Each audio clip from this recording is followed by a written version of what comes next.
What's up, strongest men, women, and children from blocks all around the world? I am my block's strongest man, and I have a cavalcade of strongman media with me today. We got my buddy Hunger Smash Fitness, Isaac, what's up? And then we got all our friends from 580 Barbell joining us today, Dante, Josh, and Frawley. What's up, guys? It's going to be awesome to discuss the top 50 strongmen of 2021. How you guys doing today? Doing good. How are you guys? Awesome. Doing great, man. Yeah, so I mean, you know, I'm a big fan of you guys. I've been following your channel. We're going to leave some time during here to talk about all the exciting stuff you guys got going on. For anybody who doesn't know 580 Barbell, you guys have a strongman gym, you have apparel, you have supplements coming out, you host shows, you compete yourselves. You got a lot of exciting stuff going on there, and we'll definitely leave some time to talk about all that exciting stuff too. But we'll start off talking about the top strongman of 2021. Sound good? Yeah, we really appreciate the platform. So thanks for having us on. We're excited. Yeah, no worries, man. So I know when I put out my spreadsheet, there were a few people that disagreed, like always, right? Like you can never get 100% agreement. And so I thought it'd be cool to have you guys on to come discuss it. And I always like hanging out with the young fellows, but I'm just going to give you the one major golden rule of this whole thing. Respect your elders. All right, so let's talk about it. First of all, I'm a big fan of Frawley. I've been following you. You hit, what is it, a 760 deadlift? Is that right? Yeah, 765. I hit 8 plates last Saturday. Hell yeah, man. Awesome. Yeah, at our in-house show, I got a good deadlift off, so I appreciate it, man. Yeah, man. Yeah, I was excited for you. That's awesome. So where should we start? Should I share the spreadsheet? Do you guys want me to go through how I figured it all out? Do you want to know about the new spreadsheet? We want the new one. You want the new one? All right. Yeah. Let's see what you got. The new one you're not going to fight with me as much about. I don't know if that one's worth it, but yeah, let's go ahead and share it. Let's see. That first one was controversial. I know you guys are all riders of Thiago Aparecido, and you don't like where I put him. Is that where all the controversy is? Oh man, hold on one second. We'll get to the controversy once you're showing the chart. All right, man. We'll save it for then. Hold on, let me see. I'm having a little trouble sharing right now. So Isaac, can you buy some time here? I had it ready to go. For some reason it won't share. So Frawley, how long have you been competing doing strongman? Because I know it looks like you've been in it for a little bit at least, right? Well, I actually did my first show in October. I never really trained strongman until Josh actually opened 580 Barbell. So I was a power lifter for quite a few years, competitively. I took probably about 3 years off from competing for personal reasons. But then Josh opened 580 Barbell, which is a great strength training gym close to my house. So it made total sense just to start training there. And, you know, I kind of got to dabble with some new objects and new equipment. And that's just when I decided, like, hey, let's go down this road and see what it has. So nice. What was the biggest shock to you in the difference between powerlifting and strongman? Cardio, man. Cardio. You got to get that blood pumper moving. Yeah, I would agree with that. Big time. Yeah. But I really have liked and enjoyed the transition. I like the amount of movement you have to do. I like the cardiovascular demand that it puts on your body. So it's been a good transition. I really like it. So nice.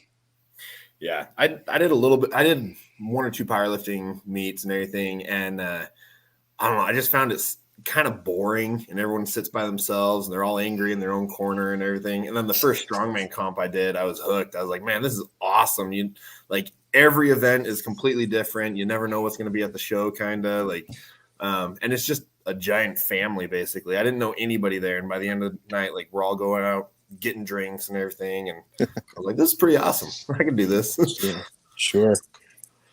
But all right, you ready, John? Yeah, man. This is the new list. So just to give a little bit of background here, the original list, the way that I put it together, I've mentioned it over and over on my videos, but we'll just give a quick recap. So I take all of the events that all of these guys did in 2021, and we're talking just world level open strongmen. So I know that strong women and the other weight classes deserve their attention too, and I'm going to try to get to those videos as well, but lumping them all together into one is just too much work to do. So world open level guys, the Luke Stoltmans of the world, like that type of person. So the way that I figured it out is I look at everything they've done during the year, break it out event by event, take out how many points were possible for that event and how many points they earned, right? So 10 guys, second place, 9 out of 10 points, 90%. And then I do that for all of the events, for all of the shows, and just use the magic of Excel pivot tables to aggregate it in any way I need to for whatever the topic of discussion is for that particular video.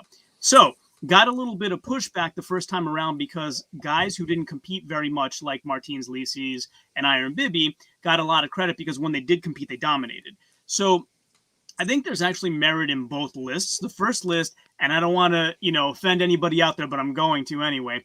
The first list is the Michael Jordan list. It's any given event, any given moment, how dangerous is this guy, right? Whereas the second list is body of work. It's the LeBron argument, right? It's the body of work. So how much did they accomplish over the entire season of 2021 Strongman? And then you have guys like Alexi who did a lot of both of those things. So the new list incorporates a mechanism to account for their placings as well. So I had one of my followers on YouTube, one of my subscribers mentioned, like, hey, you have Terry Hollins too high because he didn't even make it out of World's Strongest Man qualifiers. And my original argument was, but he did, pretty well in the two events he did. So I had to make that kind of only one part of the equation and bring in that other part, which equilibrated for all that. So that's how it all worked out. This is the second list. If you guys want to see the first list and bash me, fine with me, no problem.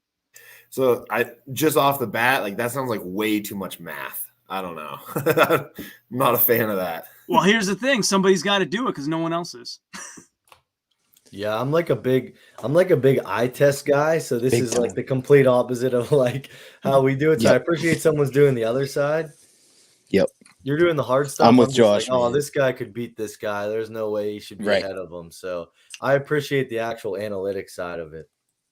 Yeah, I just wanted to come up with some kind of math. And if the math has to evolve over time and get better and better, so be it. That's fine. But like, I don't know, I was getting a little bit fatigued with the like, you did this guy dirty. It's like, okay, well, what's your evidence? I have evidence. If your evidence is better than mine, then fine. Well, and I think there's definitely a lot to be said as well for creating multiple lists. And then you're like, well, this guy placed high no matter how we look at it. So obviously he's a great competitor. Or, this guy scored low no matter how we scored it. So obviously he's not as good on the world level. So I think there's pros and cons to both. And you're going to make someone angry every time about the list, no matter what you do. So for sure, if people are chirping you about it, man, you're doing something right. So that's good. That's true. That's true. I don't know. Something tells me, though, that Big Loz will think he's just where he should be because he's a reasonable man. Yeah. Make sure to send the video over to him afterwards and get his opinion on it. Yeah, he actually went down in the second one because he only had the one show, right? So he was, I think, 36 in the first one. Well, I have the first one. Let's see. He was 36 in the first one, and then he went down into the 40s. So I don't know. Do you guys want to go through each one, or do you have a specific person in mind, or do you want to look at the top half of the list? What do you prefer? I say we go like top 25 on the new list. See if we can see any flaws or anything that sticks out to it. All right.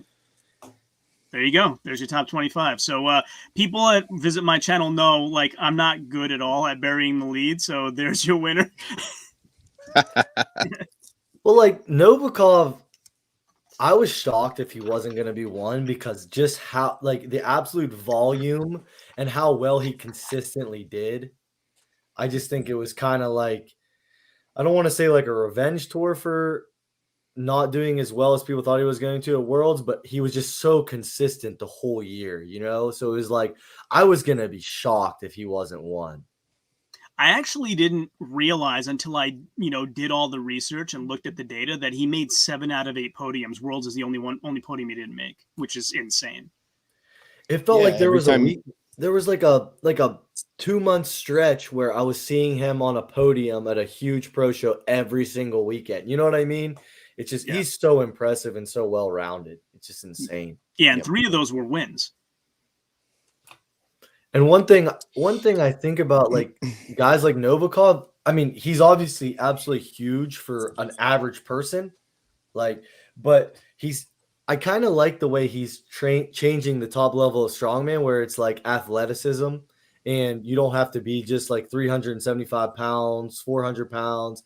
Like I've even seen Brian Shaw say like he's taking a lot of the new age strongman stuff and dropping weight, taking that into consideration. So I think that's like Novikov has been one of the pioneers for that like version of pro strongman. Yeah, absolutely. What do you guys think about that?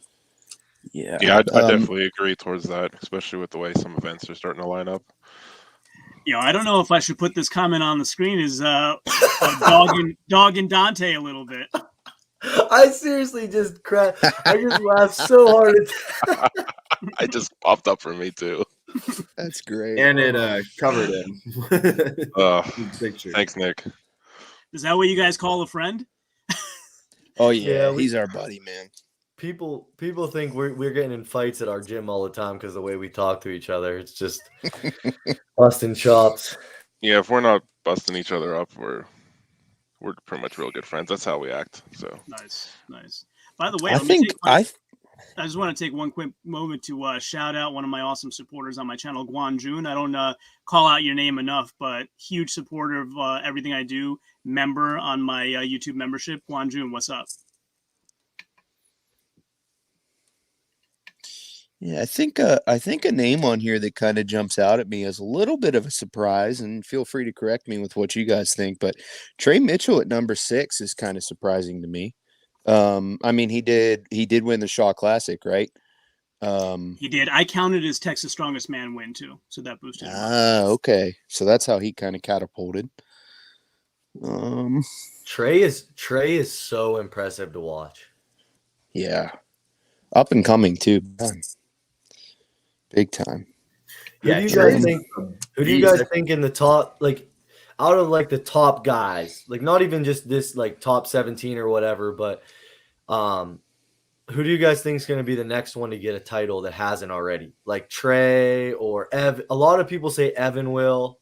I think Kevin Ferris is one of the most impressive guys I've ever watched. Who's get a World's Strongest Man title? Yeah, who do you think is going to win? Singleton. Evan and Trey are both good choices there. Yep. Yeah. Dude, Singleton went on a tear in the Giants live tour. He went on an absolute tear. Like he didn't win every single show, but when you watch, man, he's on the podium. He was like Novikov. Every time you turn around, he's on a podium somewhere. I should have given him extra points for breaking up the fight with Pavlo Nakonechny. Evan's a big, giant, nice guy. Like he is one of the nicest guys we've ever met in person. We did a show. We're in Pittsburgh, and we did a show in Pennsylvania, and he was one of the head judges, and took so much time to talk to every single competitor, no matter novice, winners of open class. He stayed after for as long as he needed to take pictures, everything. So he's one of the nicest guys ever. Yeah, he does support the sport quite a lot. He was hanging out at OSG, wasn't he? I don't know. That's Dante. I was at OSG, yeah. He was like we went with a couple other people. There's another gym down in Pittsburgh, and we were there with a couple of them. And Evan was hanging around with us a lot, so we got to know him a little bit more. And he's just like one of the guys almost. It's like He doesn't really let the fame get to his head too much when we're all around him. So yeah, I've heard that's a character like he's good at from his wrestling days, and really is a teddy bear in real life. Yeah. One thing, the first time I ever saw something in Strongman in real life that I'm like, it puts into perspective how strong these guys are. And I think Dante and Frawley will probably know this story, but we were at a local show, and it's a pretty big show up here. Like it'll have 100 competitors. It's called PA Dutch. And Evan was the head judge for the car deadlift. And the men's super heavyweight just got done going. And so it's the heaviest the car and everything is at that day, the heaviest it is. And Evan, with a drink in his hand, they had to move the implement. He one-arm deadlifted and put it back on the blocks where it was. And it was like, the top super heavyweights were missing or only getting like 1 or 2 reps. And he literally one-arm deadlifted and moved it back on the blocks. And I was just like, that's just one of those superhuman things you see. You know what I mean? Yeah, it's unbelievable. I think I saw on his IG a few weeks ago, he was doing farmers with like, what was it, 460 per hand? It's insane. Yeah, it was somewhere around there. And I mean, he did just get the 1,000-pound deadlift as well. So obviously, I mean, his deadlift years past wasn't necessarily phenomenal, but he's definitely working on it a lot. So he's getting a lot better at that. He's just super motivated. Like his deadlift in years past was like in the 8s. And then he said, you know, I forgot which Giants Live show that was, but he was like, I'm looking to hit 1,000 for that show. And I'm like, you're far off. But then he went and did it. So like he's the type of guy where like he sets it in his mind to do something. It's going to happen. I'm honestly kind of happy that he had the performance that he did at World's Strongest Man. And I say that with tongue in cheek, but I don't think we would see from him now what we've seen without that performance. Now, he said that it was due to an illness, and I have no other reason to believe that that is the case based on his performance the rest of the year. Right. I wonder, because I've wondered the same thing about Alexi too, where like, because Alexi's performance wasn't necessarily as good as it could have been. And so then the rest of the year, he just ravaged every other single competition he could come across basically and destroyed most of it. So yeah, it's one of those things where sometimes losing is really good for them. Isn't it also amazing how frequent a 1,000-pound deadlift is now? Isn't that amazing? Like I remember 7 guys in that show, was it? it's insane. Well, I remember when like an 800-pound deadlift was a huge deal, and then it seems like it's just a couple years later, and now all of a sudden 1,000 is becoming fairly common, honestly. It's just strength sports in as a whole. It's so crazy to just see how this rising tide has just lifted everyone. And it's just like Frawley and I have talked, and it's like a 3,000-pound raw total in powerlifting isn't unimaginable now. Like that used to be like it would be being 5 years ago when I was competing in powerlifting, that would have been, you got laughed at saying that. And now you're going to get a guy that's going to squat 11 or 1,200 raw. He's going to bench, in the 6s, 7s, and then pull 1,000 too. And it's crazy to see how this is all coming, it's insane. Nick Yep. Ferrantino, our buddy from the gym, needs another explanation on how the points were earned. All right. For the latecomers. No problem, Nick. So why don't I show it? Let's do that. All right. So basically it's filtered to Tom Stoltman in 2021 right now, but I track everybody that Strongman Archives has to offer, and I fill in a bunch of my own shows that aren't on there yet. And I track by event. So Tom Stoltman in 2021 at the Giants Live World Tour Finals, which I consider a world level event in the Nickel Stones, earned 6 points out of a possible 10 for 60% of points on that event, right? And then this multiplier thing is if you're having people compete against each other at a world level show, like, for example, I forgot which one it was, but Shane Flowers and Desmond Gayen were at it, and they had never competed at that level before. So I needed a multiplier to predict how can they do against this level of competition. So that's what that multiplier is. And then basically I use pivot tables in Excel to aggregate it all. So if we go over to my pivot table here, you'll see, and you can break it down however you want. So like Martins Lisis in 2021 in world level competitions, which for him was only Rogue, had, these scores per event. Then you have, somebody like Alexi who competed a lot, had Europe's Strongest Man, which I consider a continental competition because it's just Europe, right? And then that uses the multiplier. So these were his scores.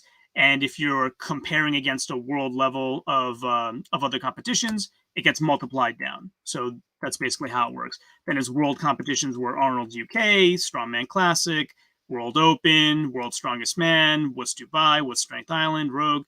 So you can see kind of the breakdown of aggregating together how they did in every event. Then, of course, you can kind of move the stuff all around here and see, how does he do in this event for his career, regardless of which comp it was, and do all that kind of analysis. But basically, that's how I do it. And then I just sort them. Then what I did was I did this. Hold on. I added in a a placing thing. Here you go. So I added this in as well. Hold on.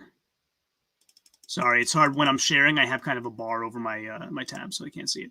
But there's something in here like this I did for Worlds, for example. So you have your top 10 in Worlds, then you have like, oh, well, how do I place the guys that didn't make it out of qualifiers? So I came up with a system for that, right? Like how many points did they earn in their group and whatnot. And then you had here. So this is the placing thing that I did. So then you would take, for example, Janasha, right? And so at the Shaw Classic, he plays 10 out of 16. And then I come up with how many points that would be. And then I take the 2 points and add them together. So if you go here, you have the points that they got based on points earned at a points possible event by event. Then they get points for all of the placings that they made, like the sum of all those points I gave them for placings. So that's how you get it. Just those two things. And Alexi actually in the second list pulled away by quite a lot more than he did in the first list. So in the first list, he was right, like barely in first place. And then in the second list, where you account for all the placings, he's way ahead. And in fact, the funny thing is, if no one has noticed this yet, Tom Stoltman beat JF Caron by 2/100ths of a point in the rating. I saw that.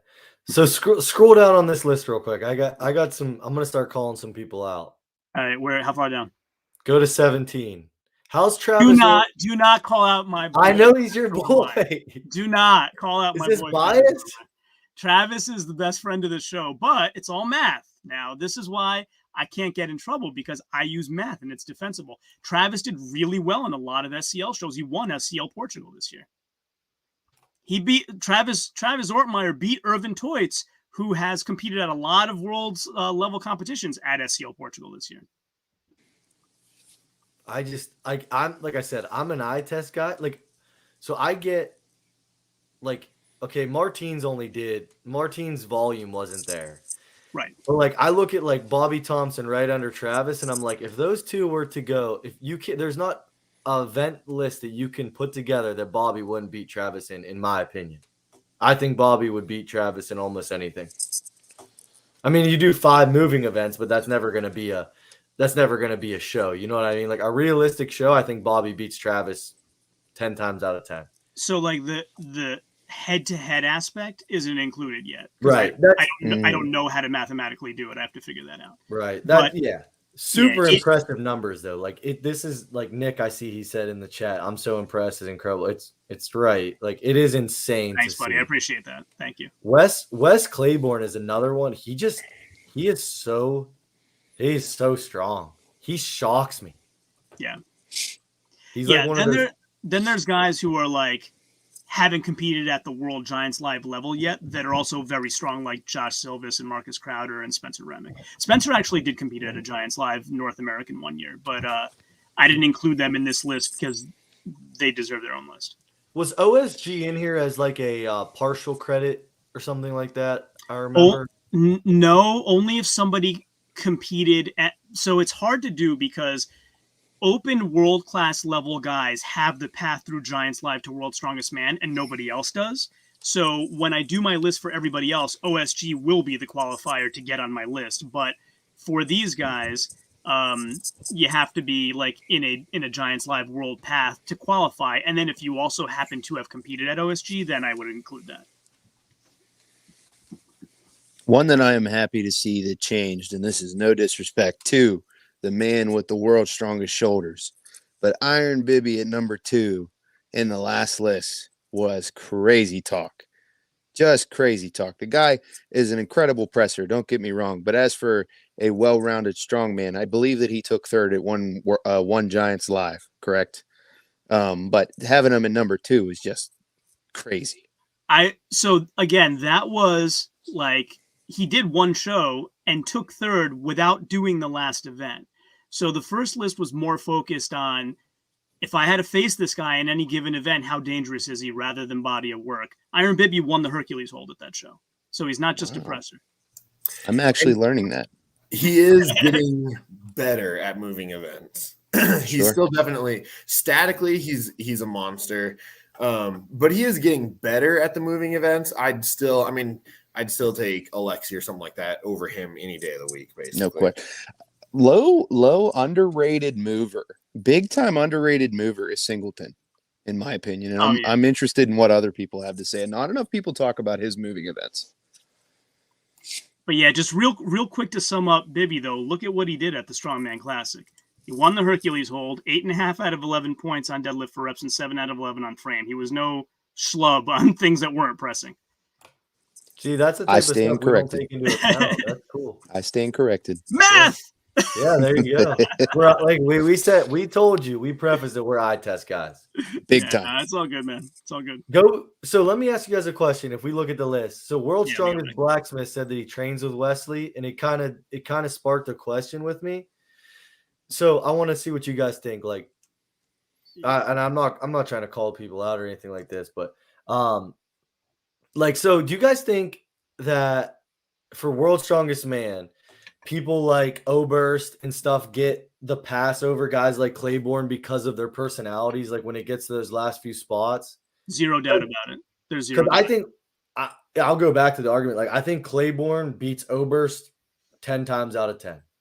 Yeah, And- there's zero doubt about that. That's what's going on in my mind. And first of all, I do need to pause to say, what's up, Tyler? World's Strongest Blacksmith is a friend of ours. So Yeah, what's up, Tyler. man? Nice to see you.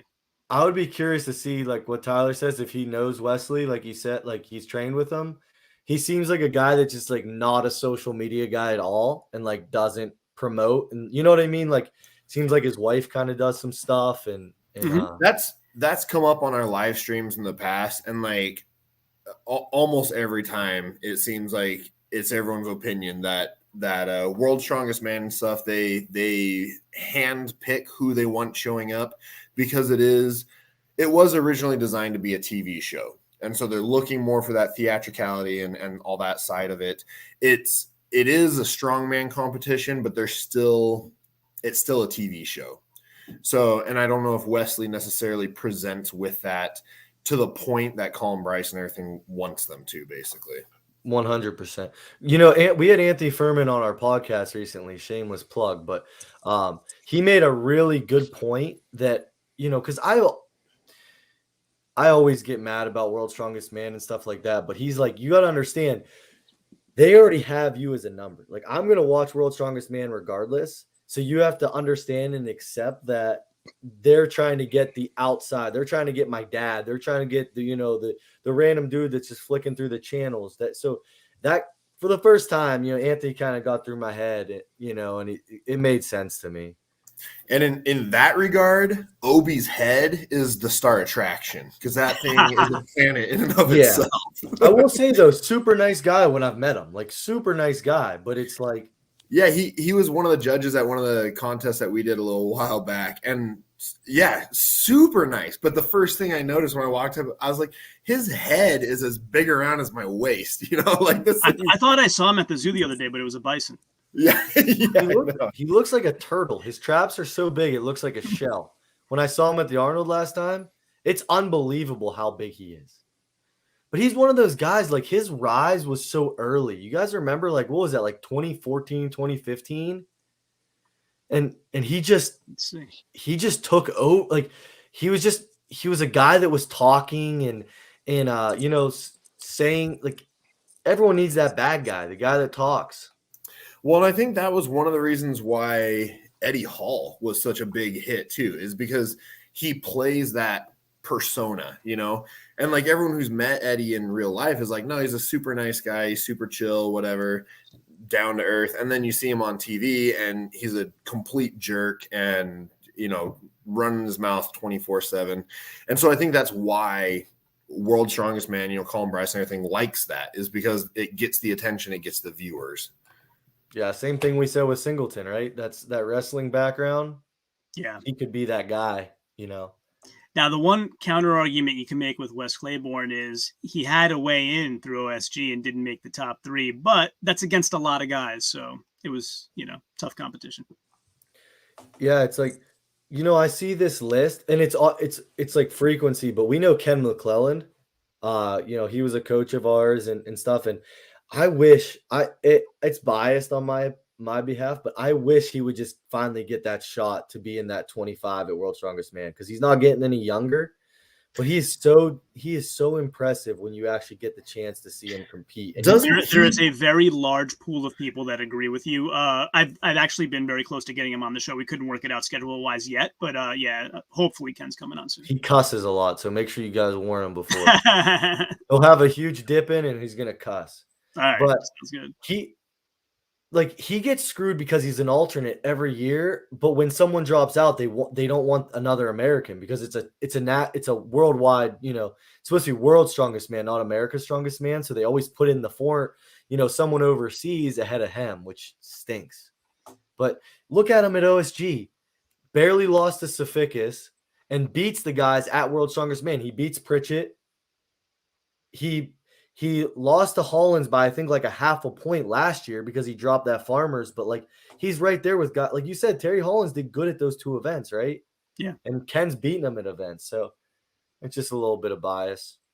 Yeah, and Ken, you said Ken beat Pritchett at OSG. Pritchett was almost back to himself at OSG, too, and Ken still beat him. Yeah, he's super impressive. Can you scroll down the list a little bit? I want to see if there's anyone I think that yeah. See if there's anyone on this new list. I love watching O'Dwyer. Yeah, me too. Gavin Bilton. He's got to be one of the bigger dudes. Yeah, Gavin's in the 400s. What do you guys think about Pena being a promoter now a little bit with the Beerstone stuff? If you guys been I like him a lot. following I've had him on my show. Pena was one of my best interviews. It was a little tough to schedule it, but once I got him on, incredible interview. So yeah, for any of you guys watching out there who haven't caught that one and want to see a really great Strongman interview, go search through my channel for that one. But yeah, I like Pena a lot. I'm going to check that out. I think that was huge for that, getting Thompson to do like that type of show. Because Bobby Thompson signed up. I think that's going to kind of spark some interest there with that. Yeah, it's amazing. We say this on every show, but it's amazing how welcoming Strongman is. Like, most of the names you mentioned, we've had on, like Bobby Thompson's been on the show with us and gave us some incredible kind of behind the scenes insights about World's Strongest Man. And sometimes I still pinch myself. I'm like, wow, these accomplished people are agreeing to come on my show. So it's amazing. Sorry, I had to do some quick math because your guy's buddy Blacksmith just posted that he was 215 kilograms at one of his first shows. That's 475 pounds. Oh, who was? Tyler was or Gavin Bilton was? Gavin Bilton. Okay. That's insane. Still doesn't beat the record, but Josh Silvas came on our show and told us he was 495. Oh my God. Yeah. Where do you guys think he'll end up? What's that? What do you guys think he'll end up doing? I think he'll end up doing well. I mean, he gets the reputation of being a static monster, but he can move too. He did some damage with those sandbags at ASM. I think this year ASM just wasn't like. I want them to make that a big show again. Like, I want that to be like a show. You look at these other countries that do it, and it's like it's such a big deal, and I think it means so much. I'm not taking anything away from him, but I think it was just like it wasn't promoted. It wasn't talked about. Like, that's an awesome win for him. And it's like, does anyone even know who he is? Like, besides like the real big geeks like all of us in Strongman, it's like that stinks for him. I want to see him keep doing well. Let me give him a quick plug while we're at it, because he's actually doing a seminar at my buddy Costin Sutton's show, South Carolina's Strongest Man and Woman, February 20th. He and Victoria Long are actually doing a special seminar there at that show, and yours truly is doing color commentary, so all you better check that out. Oh, you're doing color commentary for that show? Yes, sir. Nice. Is it going to be live streamed? It is, yeah. Nice. Yeah, so another shameless plug. My buddies over at Garage Gym Life Media are live streaming that. So nice. I've actually done some stuff with them in the past. We've done Central Georgia Strongest Man together, Mammoth last year we worked on together. So, yeah, we're collabing once again. So it should be great. You guys should all check it out. Yeah, I got to reach out about our show that we're running up here because it's going to be like our first real big show.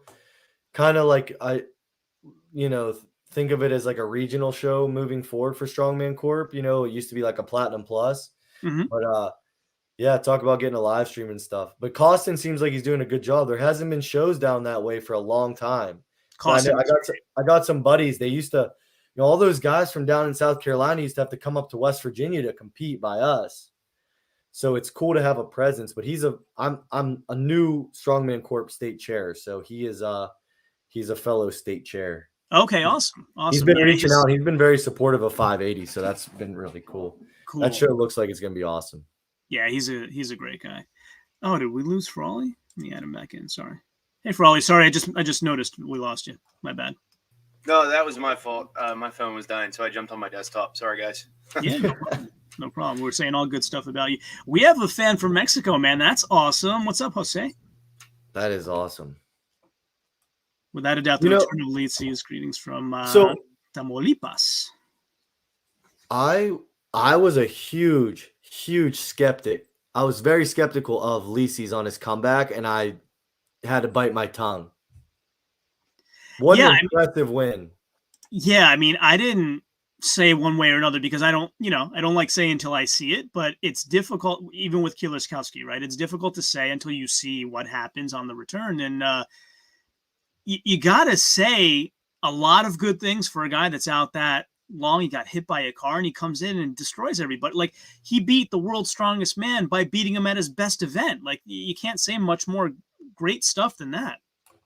It seems like he really did some different stuff and showed in Strongman, it doesn't have to be heavy all the time. It looks like he really took that time off and worked on some imbalances and some weaknesses. And I mean, since I've been following Strongman, that was probably one of the most impressive wins I've seen. Wow. Great for him coming back. What do you guys think of the Rogue show overall? I was going to say, I could say for sure that whenever Litzis finished those stones as fast as he did, I was actually jumping out of my chair when it was happening. I seriously, I got so excited with how great of a stone run it was. It was awesome. That's actually great that you say that, because I was going to ask you guys, what was the moment this year that got you out of your chair? It was that for me, for sure. Yeah, I'm trying to think. For sure. I have one for sure, but I'll go last. I said I liked when Matthias did the yoke, the log. That was pretty impressive. That was the Vipers. Yeah, that was awesome. No one was expecting that. Nah, even that third log, they were like, "Is he gonna viper it?" And he just muscled it out. I was like, "Dang, that's awesome." Yeah. He said he was nervous before that show too, but it didn't show on that event. I feel like if he just gets his deadlift up, he's right at the top, right next to Litzis. Yeah, that's true. Josh, you got one? I'm trying to still think. I know I have one, but I got to think about it. But I will say that Rogue show, the Rogue Invitational, from what I hear from people that were there, is it got the people that were there that weren't necessarily there for Strongman only stuck around to watch a Strongman. And I guess it was it was taken very well. So it seemed like it's a good building block for that type of show. Yeah, here's your data, Dante. That's a guy that if he stays healthy, wow, he's incredible. I think there were a number of competitors too at the Rogue Invitational actually that were carrying some injuries, right? Or were injured during. So Jerry Pritchett definitely was. He seemed I don't want to use the word demoralized, but he seemed like, I can't even begin with this yoke. I'm just too injured. That was the look on his face. I think Shivalkov was a little beat up. I think Shaw got injured through the event. Yep. It's kind of unfortunate because it would be nice to see that field. It would be nice to see that field go against each other completely healthy. Yeah. Even if they were healthy, though, I don't know if Martin's outcome would have changed much, because with the way he dominated everything, I really don't think anyone else had a chance of winning the show in hindsight. He had a flawless show. He really did. Yeah. So my moment of the year, there were a lot of good ones, but I don't know why this one really got me going the most. But since Alexei won the 2020 World's Strongest Man, I always had this thing in my mind of it was a high deadlift. It was made for him. He's not really the best. And then as I watched him through 2021, he just impressed me more and more and more, where you can't help but be a fan. And so when WUS Dubai came around, and all the hubbub was about Kieloszewski is coming back. Is he going to win this? And then they're doing the Atlas stones. I was an Alexei fan. I'm beat him. And when Alexei edged him out and Mateus couldn't get that last one up in time, I was out of my seat. Yeah! It was, that was my moment. I was because I was like, this guy who wasn't my guy and has become my guy has done something awesome, you know? Mine was. Oh, I was gonna say mine was probably the Pavlo Alexei moment after the competition. Mine wasn't even a movement. Mine wasn't. Yeah, it wasn't a movement, but it was a moment after. It was when it's kind of a cheap, cheesy one, but with Stoltman when he won and his brother being there, like the second he won, that was just like that's an iconic moment. Like for both those guys to be there and do well, and like his brother, and like he's got such a like. I don't think people realize like how impressive of a like backstory the Stoltman stuff is. You know what I mean? Like it's just for everything that he's had to overcome with like, you know, he's been open about it, like the disabilities and stuff like that. And like for his brother to be there and like jump on him as soon as he wins, like that's such a crazy moment in just sports in general. Probably you taking up all the bandwidth? Haters gonna hate, man. Josh said, if you got haters, you're doing something right. Nick Fiorentino's a hater. Nice. By the way, anybody who's watching this who hasn't liked the stream yet, please go ahead and like the stream, subscribe to my channel, head on over to Hunger Smash Fitness afterwards, and like Isaac's channel too. And these fine gentlemen have a YouTube channel, 580 Barbell, as well. Go ahead, watch a bunch of their stuff. For those of you that don't know, watch it all the way through, please. It helps the algorithm. And if you don't watch it all the way through, it kills the algorithm. So that's the one reason I said before I'm bad at burying leads, but I'm glad that I don't, because I want you to hang around and feel like you're getting value from the beginning. So please do all that. And hey, like for everybody who thinks that I did a great job and put together a lot of information for us to discuss today, you got super chats. Use them. It's the season of giving, right? So shameless plug for myself. Right. I was going to say, you know, for the amount of hours that you invested into this, what are you expecting for the rate of return on it? Portions of cents per hour. Honestly, though, it should be applauded, though. This is pretty awesome to have. Thank you. I appreciate that. Will you scroll up on the list again? I just want to see if there's anything else in that like top tier that sticks out to me. Yeah, so I'm in an analytics-based job for my day job, so I kind of like this stuff. Oh, that's cool. So I decided, like, let me bring this to Strongman. I'm not seeing this level of detail anymore. Do you guys think Luke Stoltman could win a World's Strongest Man? He does. I want him to. Yeah, given the events, probably. I don't know though. I mean, he's UK. Isn't he UK's log press holder? So, I believe so. Yeah. He was world before Bibby, right? Was he? No, I thought it was Big Z. He missed the log. Oh, Big Z was. Right. Big Z was. Yeah. Yeah. So he's got to be UK's. But I don't know, because there's so many really solid guys up and coming these days. It's hard to pick one and be like, oh, this is going to be the world's strongest man.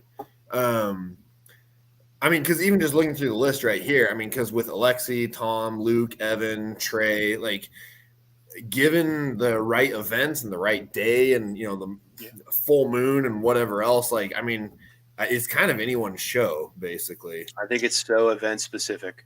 Yeah. I mean, one argument you could make is one could argue the Shaw Classic was the hardest show of the year and Trey won it. Yeah, like looking at the events and stuff, the Shaw Classic was insane. And I don't think enough people are talking about Maxime Boudreau taking third at Worlds, right? Yep.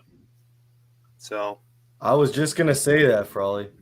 Him sneaking on the podium is insane. That's awesome. Did you guys see him at the Magnus Ver Magnuson Classic? Yeah. Well, I saw the results. I didn't watch the actual show. Yeah, it was almost cooler to watch him there than Worlds. It was, I don't know, like Worlds is cool, but it's like very produced, right? The Magnus Ver Magnuson Classic is like, we're just going to go out in the raw elements. It was literally snowing for part of it. And, you know, for me, it's like, oh, they're stone pressing. That's what I do in the woods. Like, I mean, they're lifting a lot more, but like, it, you know, you can connect to it. Whereas it's like, well, I don't own a log. I might after Christmas, but you know, I don't own a yoke, but like I have a stone right over there. Like these guys are doing what I'm doing. So yeah, it was pretty cool to watch that. And it was really like a mind F to watch him do the deadlift, because everyone says, oh, Maxim's downfall is his deadlift, but the deadlift weight at Magnus was right in his wheelhouse. So I think he won it. And it was like, wait, what's happening here? What was the weight on the deadlift? I got to check. I think it was in the 8s. But that was like those elements of that show. I was following along the whole time. And it's like those elements of that the athletes endured during that was probably the opposite of World's Strongest Man. So that's a good point. Temperature wise, it was World's Strongest Man was really hot. True. Literally the exact opposite of what it could be. Yeah. Didn't we, Isaac, didn't we ask a few different athletes and get different takes on how, like, whether the heat was bad? Like Travis said, you know, you deal with what you get and you just do it. And Bobby was like, yes, it was hot. And it was just like different people said different things. Yeah. Travis was like, yeah, no athlete. What did he say? Something like, if you're competing at this level, like you don't get a whine about the weather or whatever. You just got to go out there and compete. And Bobby the whole time was like, yeah, it was like 105 and out on the concrete. And I was like, very different opinions about. Well, one guy's in Texas and one guy's in Virginia, right? Yeah, true. Yeah, true. big difference. Yeah. No, I think Travis is in Nevada. Travis is in Nevada now. I'm sorry. Okay. Yeah. But still, he spent most of his life in Texas. So, I mean, he's used to the heat. Well, and it's not like Nevada's not hot. No. And You know? well, Travis used to train like outside in Houston or something like that during the summer. So, you know, 110 is common and you're training on asphalt and throwing around stones. It's got to be a little bit warm at least. Isaac, I looked it up for you. It was 325 kg for reps and 75-second limit. That's pretty impressive, though. Our buddy Riley's got a good point. You could be like Vegas, like the line maker if gambling goes live for Strongman with all these analytics and stuff. You can be like, you literally can be the guy that sets the lines. Riley looking for a percentage? No, he just wants to gamble. He'll make money off it. He'll just gamble. Oh man, good idea, man. We should. I'll be the bookie. I'll be the house. I appreciate it. Yeah, I mean, for people that don't know in the audience, I basically make spreadsheets like this for every show that I do results on. So let's see, can I share my other one? I'll show you that Magnus for Magnuson Classic we were just talking about. So are we going to hire all the state reps to be bookies while John is somehow the gambling overlord? There you go. There you go. See, that's how state chairs volunteer their time. That's how they can make some money. There you go. The house always wins. Did Isaac just say Overlord? I love that title. Had to fluff up your title somehow. You know, I got to give you some credit somewhere. It's funny. My boss asked me once, he's like, you know, what's your long-term vision at the company? What would you like what's your ideal title? I'm like, King. And he said, what? King. Can you make that happen?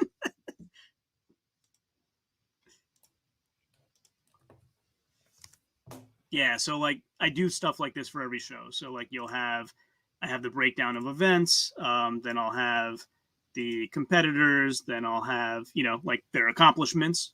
So you can do predictions if you'd like.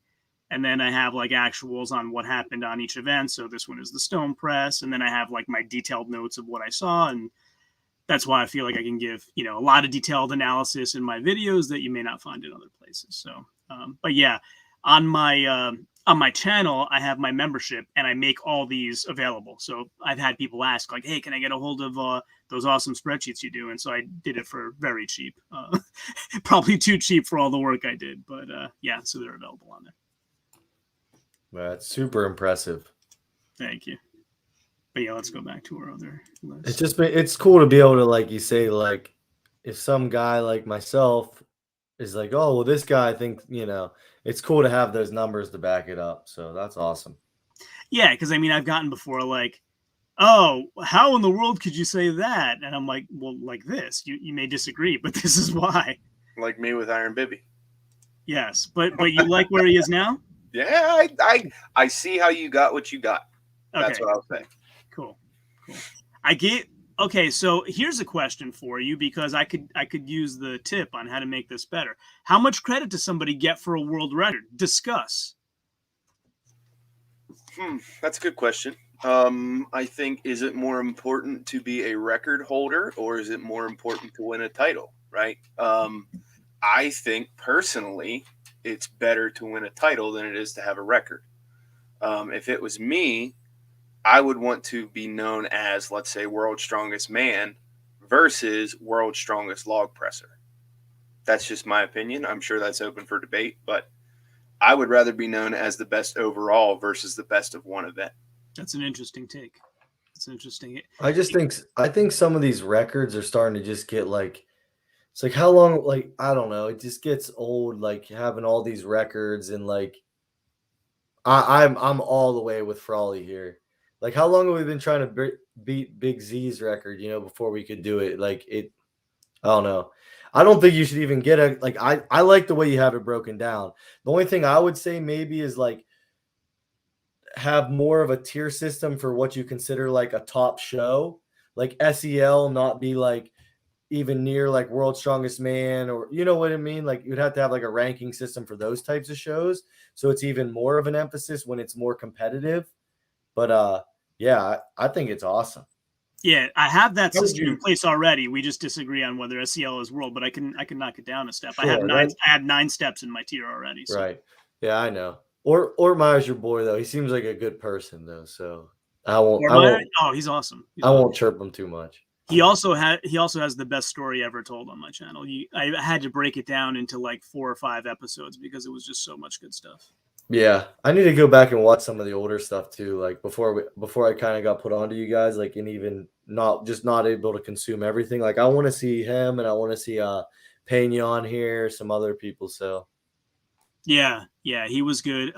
We've interviewed a lot of these guys. I mean, some of them are difficult with time zone differences, but then again, like I always I tell Isaac this too. Like one of the highlights of my life was interviewing Donna Moore. Like I got up 6 o'clock in the morning to interview her, but yeah, that was incredible. Like interviewing somebody who's in the GOAT conversation is really something. That's what I was just gonna say. I think it'd be awesome if we could get like Big Z or something on sometime, but time zone difference. Yeah. He's broken too. Like he doesn't. It comes across as like short, but it's just that barrier.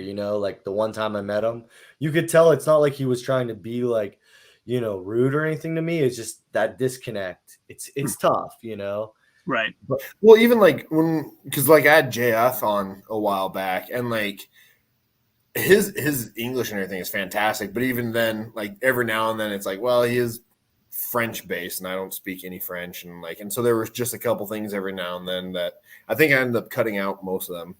Just where there's 30 seconds of confusion as I'm trying to ask him a question. JF is cool. JF is to the point. Like we've both had him on, and that was another great one where I like, you don't know how many times a week I tell one of my friends like I've interviewed the 3rd strongest man in the world, So, but yeah, he's awesome because he's just to the point. So we were talking about deadlifting one time, and I forgot what show was coming up. Maybe it was even Worlds.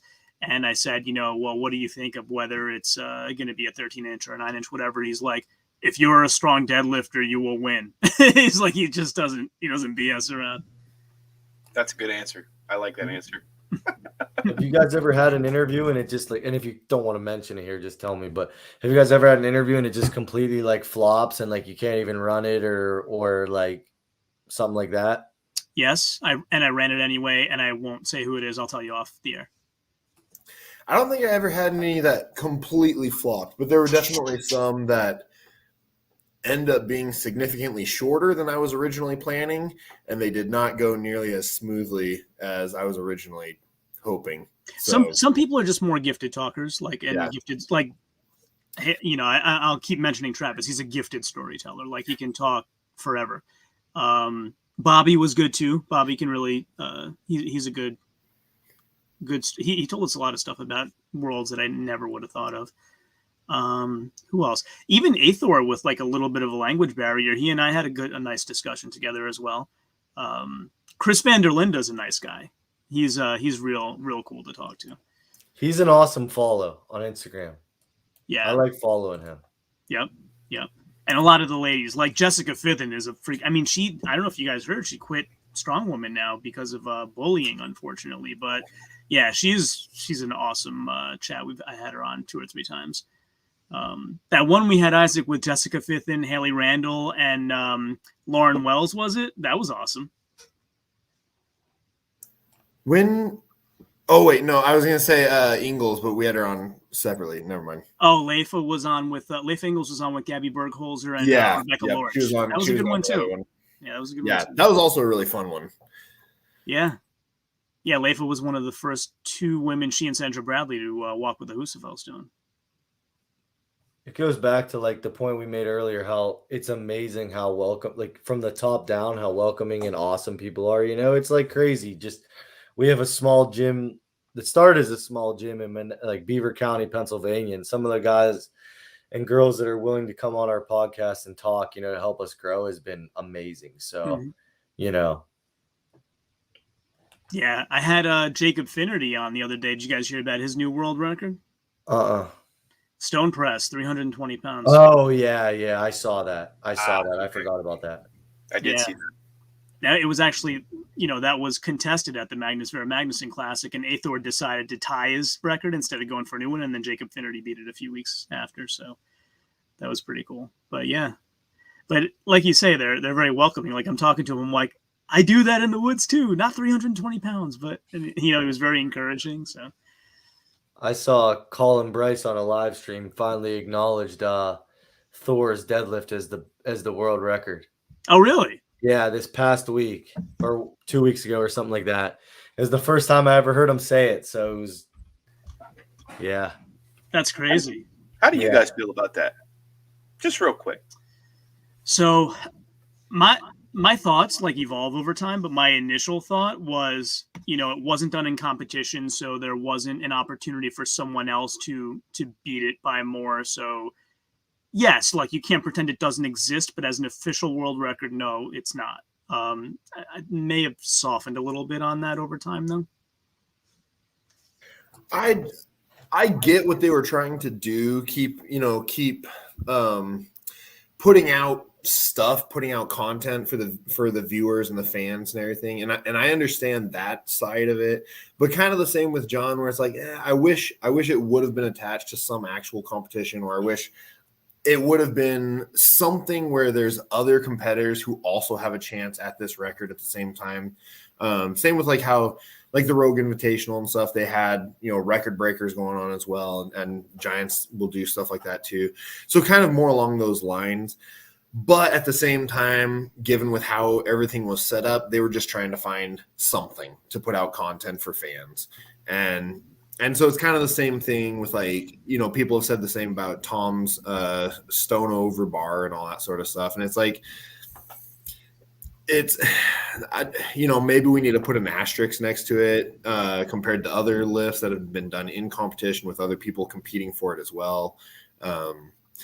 But I think the argument that I believe it was Brian Shaw made at the time made sense to me. Like basically he said, a lot of us have broken records in the gym. Like if you gonna count one, then what about the rest of us? Yeah. I got harder. We've talked about it on our show before too, but I've actually like hardened up on it. Like I actually, the more and more I think about it, the more I think it shouldn't be the world record, because as a competitor myself, I've competed in a lot of powerlifting meets before I found Strongman, and I've competed in a lot of Strongman shows. And I just know personally, and I'm not, anyone watching, I'm not comparing myself what I do to Thor's level, but it's the same thing, right? Strength is relative. And I know how much different it is to actually go and do it at a show or at a meet. And it's just to be able to kind of dictate, at your own place. And when you're at a show, you go up and you do that lift when the judge or the director tells you to go do that lift, right? And I always tell a story about when I was going for my biggest squat ever in powerlifting, and it's knee wrapped, and I'm 3 people out. There's 3 people still before me, and you typically start to wrap your knees then. And all 3 guys in front of me had something catastrophic happen to them that slowed it down, and I ended up having to wrap my knees 5 times, and then I missed the squat. Would I have hit that squat? I believe in my heart I would have, but you never know because it's at the competition. So like little stuff like that you see behind the scenes of competing is, it makes me harden up on it. Yeah, I think one of the saving graces, I guess, is that they had an actual ref and all that sort of stuff there. They weighed out everything, and so it wasn't like me going to my whatever gym down the road and being like, hey guys, I just broke the world record. So it was a little bit more standardized, but at the same time I agree with you, like he was doing it on his own schedule, basically on his own time, and that's the thing where it's like, yeah, if I can set up to do the lift when I feel like it, I'm probably going to get that lift. But if there's a clock running and someone else is yelling at me to get on the stage now to do it, yeah, it's a different scenario. So, hey, I competed at nationals this year, and I hit a 255 axle clean and press in training, and then I zeroed it at the show. So it's like I kind of, but regardless, I will say a 501 kilo deadlift, whether it's in the gym or in a show, I mean, what insane strength, you know what I mean? I mean, what insane. I'm not trying to take anything from that level. Like I just think there should be a talk of whether it's the world record or not. It's a great talking point, for sure. Yeah. Another great talking point is WSM. What was it? 2017. Oh, my gosh! I mean, there's just you just go down a hole on that, Did we Viking press anyone? Right. Haven't seen a lot of Viking pressing lately, so I'm not sure if it's related. Giants Live did it at one show. Didn't Evan win that event? I think he did. Was that 2 years ago? No, this year. They did a Viking press at one of the shows this year. Yeah. Why can't you double dip on a Viking press? I don't know. You guys are all more experienced. I don't know. Because the reasoning I heard was that you increase the basically the potential energy inside the muscle, so you get the elasticity and basically so you're increasing that in it. I don't know if you really build up enough elastic response to make a huge difference, but I don't know. I've never done a world level Viking press, so I'm not sure. Yeah, we have one at our gym, but like I've actually gotten that question a couple of times, like why can't you? And I'm like, yeah, it's just kind of a rule. Yeah, it looks like it was the World Open this year. See, that's insane that you can pull up that like that. That is so cool. People need to, if you're in the chat, you need to come become a member of his YouTube. That's why I like having John on speed dials, because I'm like, hey, buddy, do you remember what happened with this event? And he's like, oh, yeah, here. I'll send you all the stats for it. Yeah, I mean, this is just like unlimited data. This is so cool. Yeah, and by the way, if I haven't shouted him out enough during this stream, Eloi Fournier over at Strongman Archives, he actually messaged me earlier, and he's like, I was watching your last video, and it wasn't 10 seconds in. You were shouting me out already. Thank you, buddy. Because he's been on the channel a couple times too, and he's fantastic. He's awesome. A tremendous amount of work as well. Yeah. Yeah. Last World's Strongest Man, we were sitting there texting each other the whole time, and like, yeah, he's a hoot. Who does that? Okay, so I know we don't see the results of World's Strongest Man on TV for a while, but like after the show, but who does that Excel sheet that like we're all like refreshing the whole time? That's him. That's Elwha. Oh, is it? Yeah. That's what I was What a godsend that guy is. Yeah.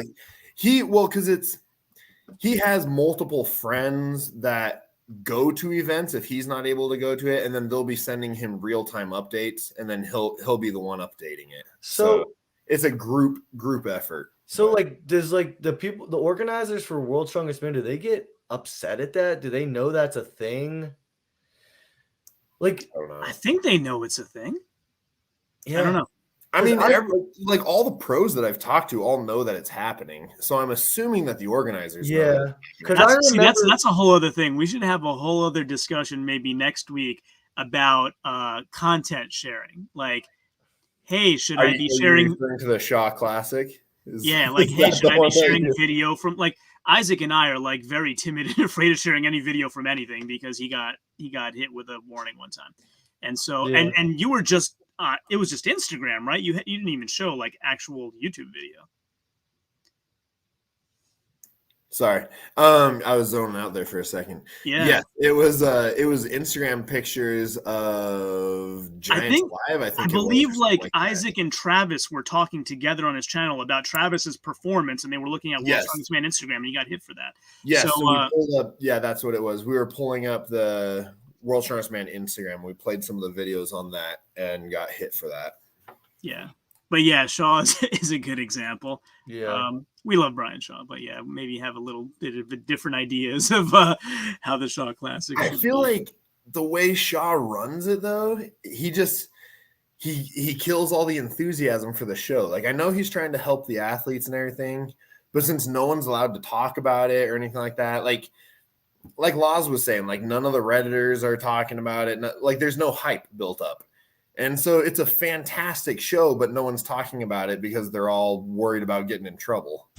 Yeah, we waited. What was it? 4 or 5 days this time around before we. Yeah, and it was like I've had people in my comments before about that show and other shows like, oh, you do this whole analysis and no video, like, and they're giving me dislikes and killing me on the algorithm, and I'm like, you don't get like there's copyright strikes and warnings that happen to us when we do this, and then.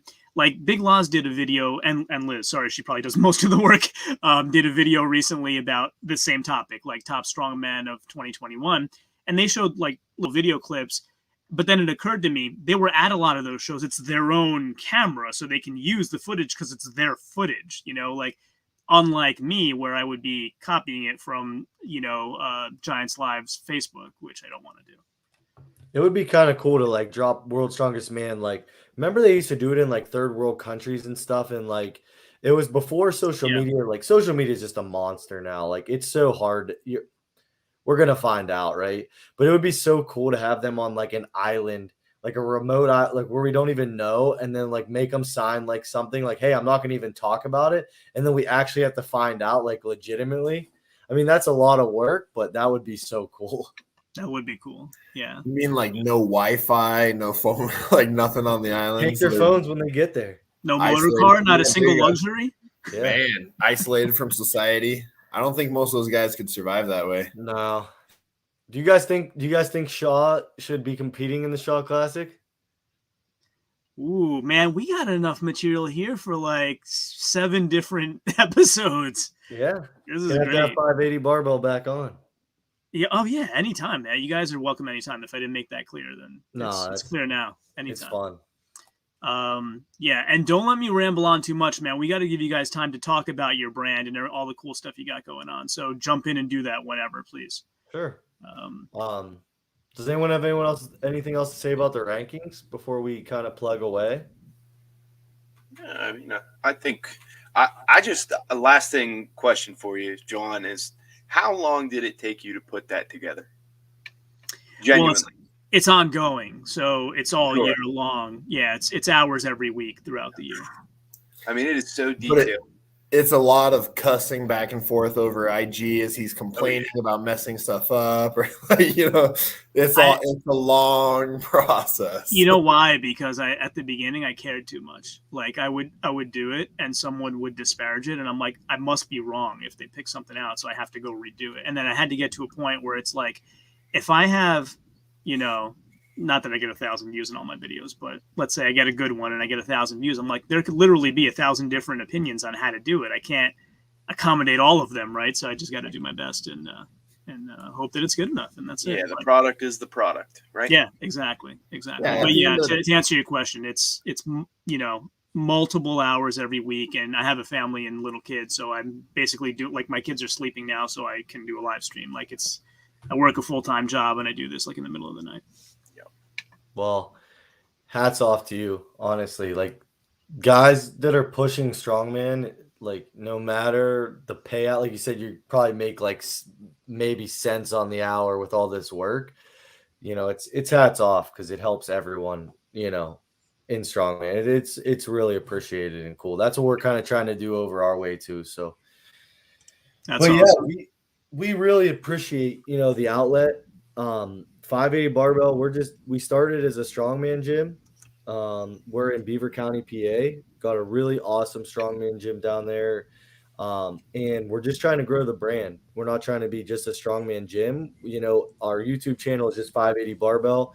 And Dante does an amazing job getting our content put together. He kind of, you know, we just kind of like, I have the ideas and Frawley has the ideas and Dante has ideas too. But Dante puts everything out there. Like I need to get these pictures updated soon. But so if you guys could see the gym now, wow, I can't even, it's embarrassing that these are the pictures right now. It looks nothing like this anymore. But so our biggest venture right now is, and my biggest goal. So I used to bootleg pre-workout in college. I used to make it by hand with my roommate, who's my best friend, Tyler. And it's always been a dream of me to have supplements. So this right here that's on the screen is horsepower. I have some right here too, right here. But we're going to be releasing a full-on supplement line, not just pre-workout. We're going to be getting into, you know, some daily vitamins, aminos, creatine, protein, everything like that. And my goal over the next couple of years is to really turn this into a full-on premier supplement company to help grow this brand. And as we continue to figure out stuff with our apparel, we're working on stuff like limited drops. Like we did like a walk the walk drop right here. It's got like the cool yoke in there. And like, we're going to do like seasonal drops like that. So, and we have a podcast, the 580 show. So just really trying to churn out content. But my baby is this supplement company, and it just got announced 1 week ago. And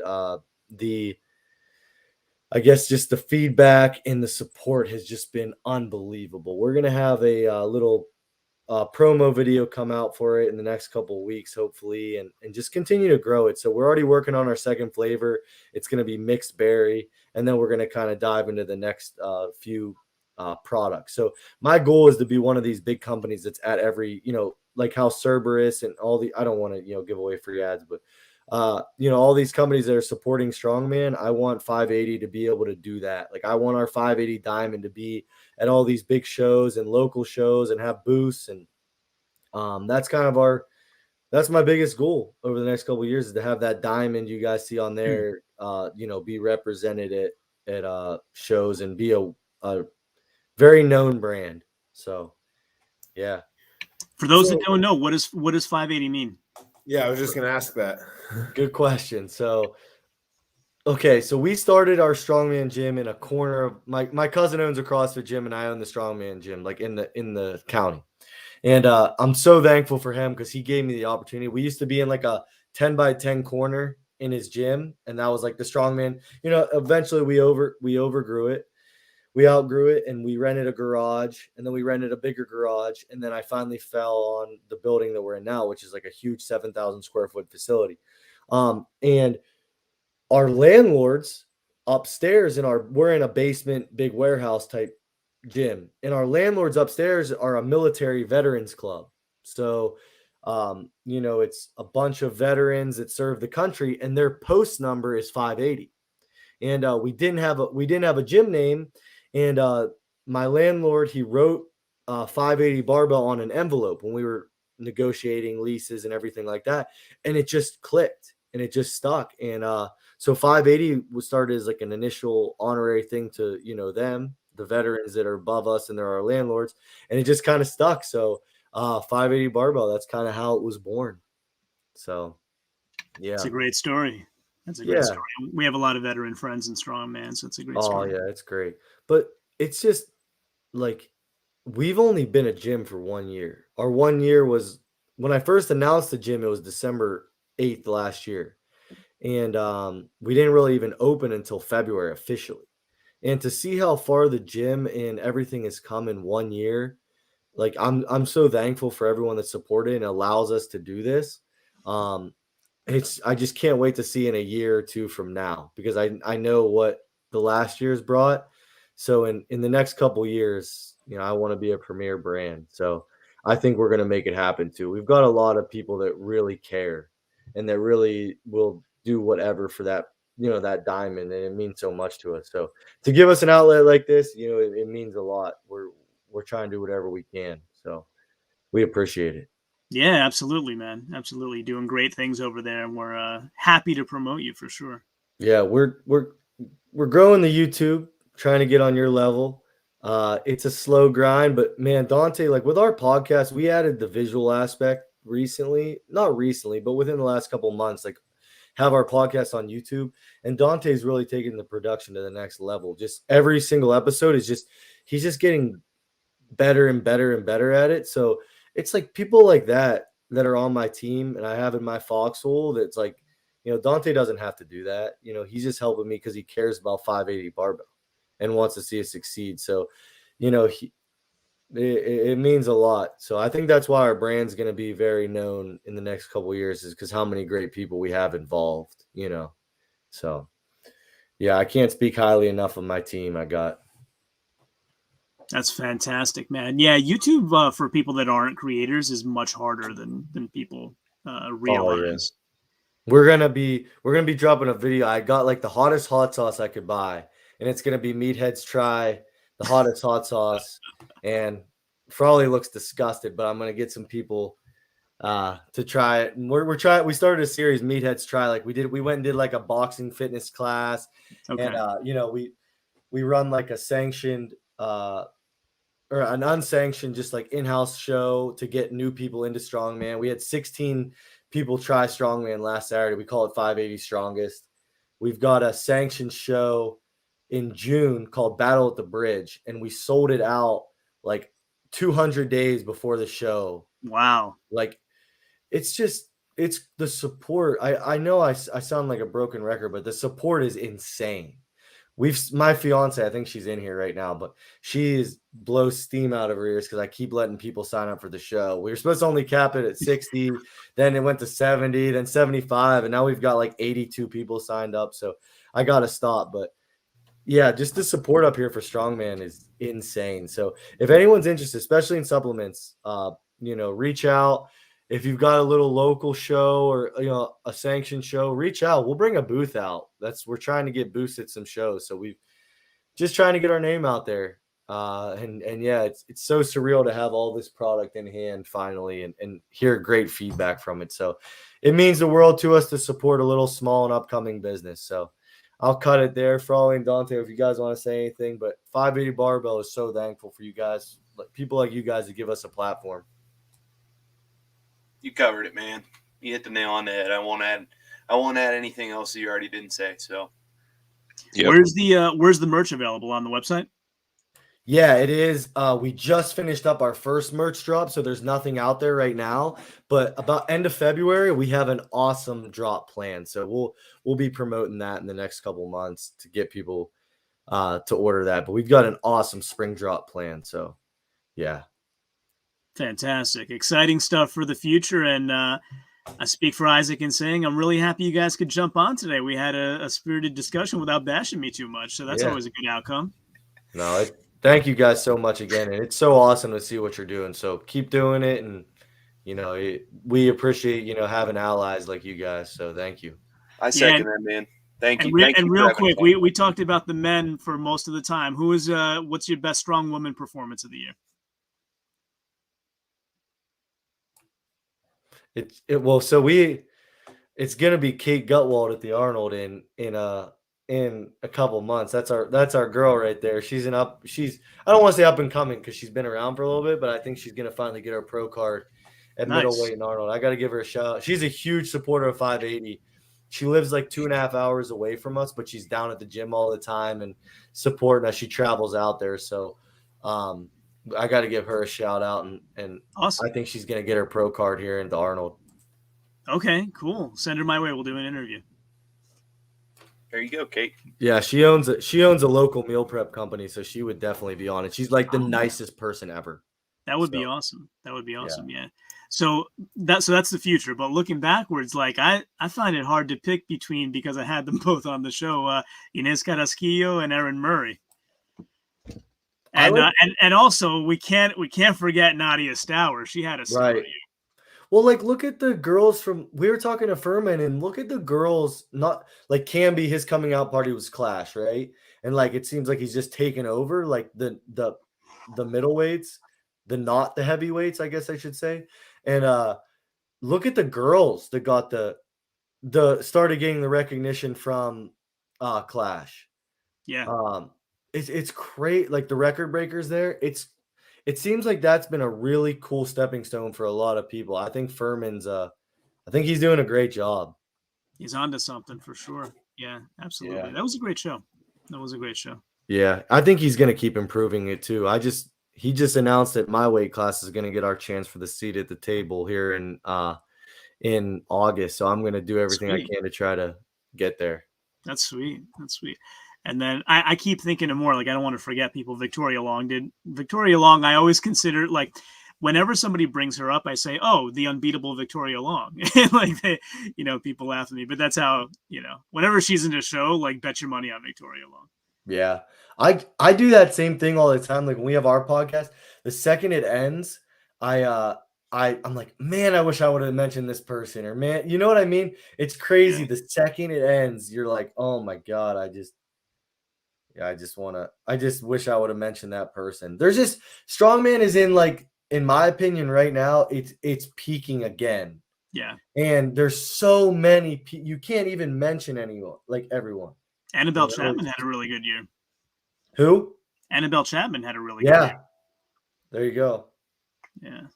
But all right, awesome. Well, thanks again for jumping on, going through the list, and confirming that the second list is better. And we'll definitely have you guys on again. For anybody who hasn't checked out 580 Barbell, definitely go check out the supplement line coming out, starting off with the pre-workout, and look out for that merch drop in February. Thanks again, guys, for jumping on. Anybody in the audience who hasn't liked this yet, please like it, subscribe, head on over to my fine friends here and subscribe to them as well. And we'll catch you again next time. And of course, until then, ciao, homie. Thank you. Yeah. Thank you.